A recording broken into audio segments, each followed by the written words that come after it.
بسم اللہ الرحمن الرحیم لبیک لبیک لبیک یا رسول اللہ صلی اللہ علیہ وسلم تاجدار ختم نبوت زندہ باد زندہ باد زندہ باد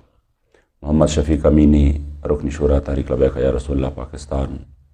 و سربراہ مذاکراتی کمیٹی تحریک لبیک یا رسول اللہ پاکستان مخاطب ہوں۔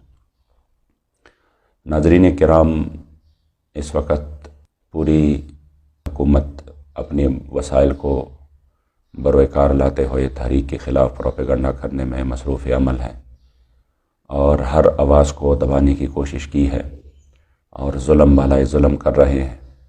جس کا تماشا پوری قوم دیکھ رہی ہے۔ وفاقی وزراء جس میں شیخ رشید و الحق قادری شامل تھے، انہوں نے ایک پریس کانفرنس میں جو کہ صرف جھوٹ اور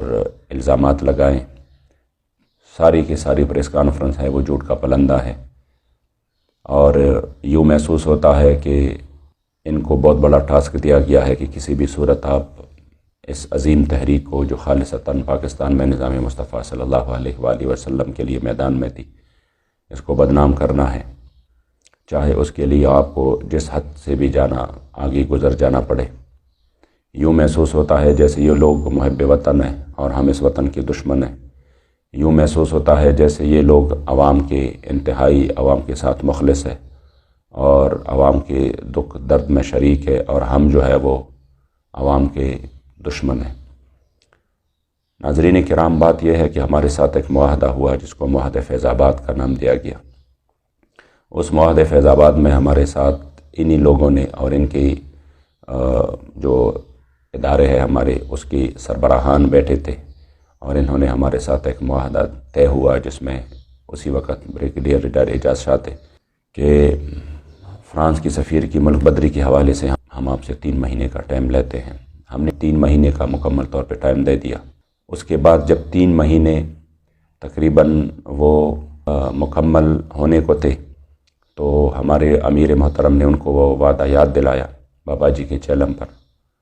تب انہوں نے دوبارہ سے ہمارے ساتھ رابطہ کیا۔ پہلے تو کہا کہ ہم اس معاہدے پر شرمندہ ہیں، آپ پیچھے چلے جائیں، اور پیچھے ہٹنے کی صورت میں ہم آپ کو اتنے آفر دے رہے ہیں جن میں پیسے بھی تھے، جن میں سینٹ بھی تھا، جس میں آئندہ کے لیے ہمارے ساتھ اتحاد کی باتیں بھی ہو رہی تھی۔ لیکن ہم نے کہا کہ نہیں، ہمارا تو ان چیزوں سے کوئی واسطہ ہی نہیں ہے، ہم وہ ہمارا مقصد ہی نہیں ہے۔ جو مقصد ہے اس پر بات کرے جو آپ لوگوں نے وعدہ کیا ہے۔ پھر کہا کہ چلو ہمیں 2 مہینے اور دے دیں، جس میں خود وفاقی وزیر الحق قادری، شیخ رشید، راجہ بشارت اور ایجنسیوں کے ہمارے اداروں کے سربراہان موجود تھے۔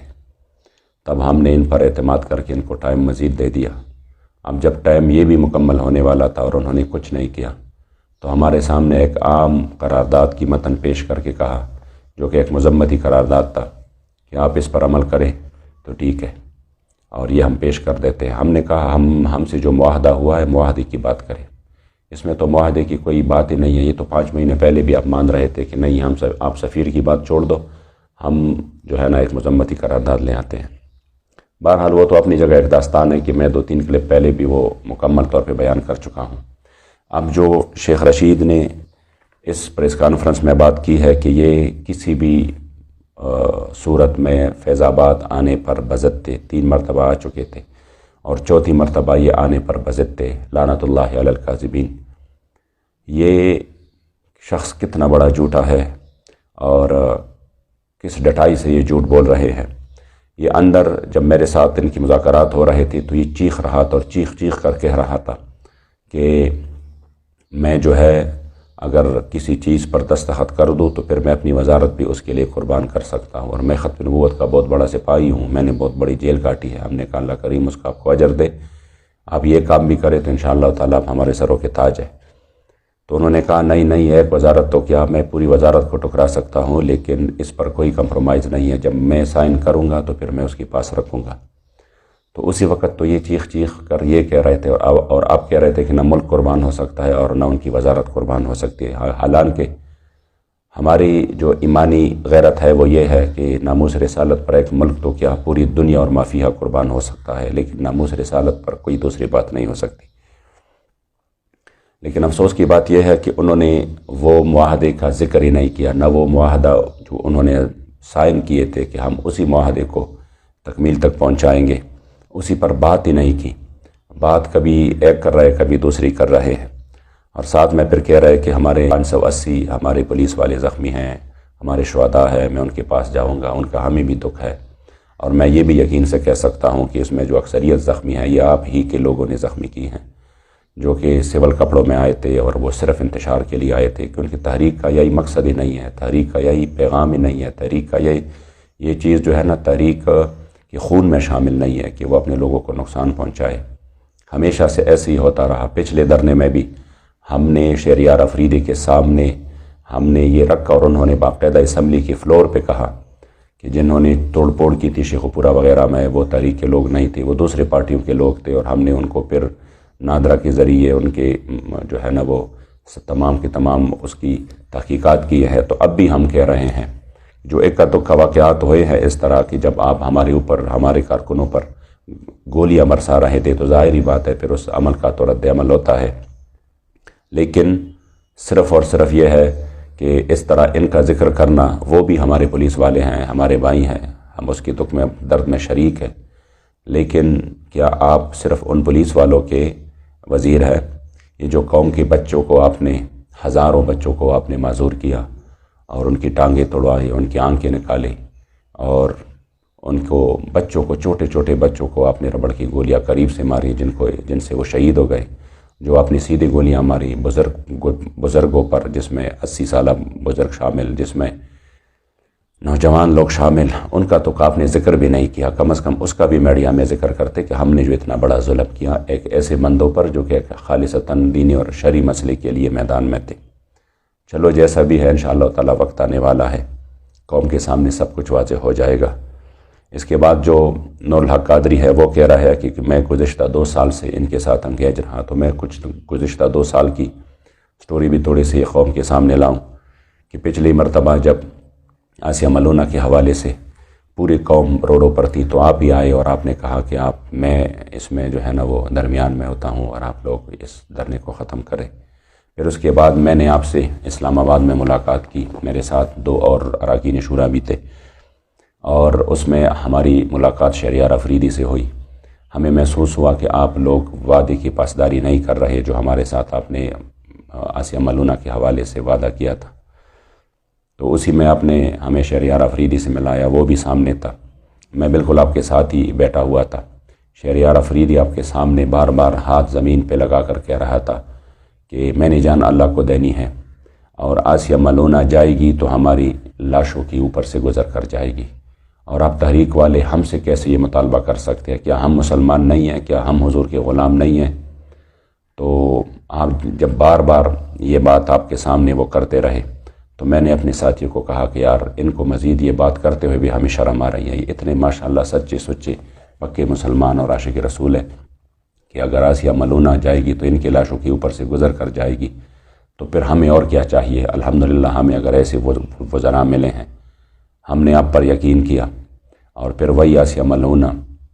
آپ کے ہوتے ہوئے اور ہمارے 40,000 علماء صلحاء جیلوں کے اندر ڈالتے ہوئے چلی گئی، آپ نے فون بھی نہیں اٹھایا، آپ نے میسج کا جواب بھی نہیں دیا، تو آپ تو انگیج رہے اسی مسئلے میں پہلے سے، جو کہ میں نے قوم کو بتا دیا۔ دوسری بات یہ ہے کہ اس میں آپ نے کہا تھا کہ ہم اپنے موقف سے پیچھے نہیں ہٹے، اتنا جو ہے نا آپ کو علم بھی ہے، اس حدیث کا بھی آپ کو علم ہے کہ لا ایمان لمن لا عہد لہ، اور اس آیت کریمہ کا بھی آپ کو علم ہے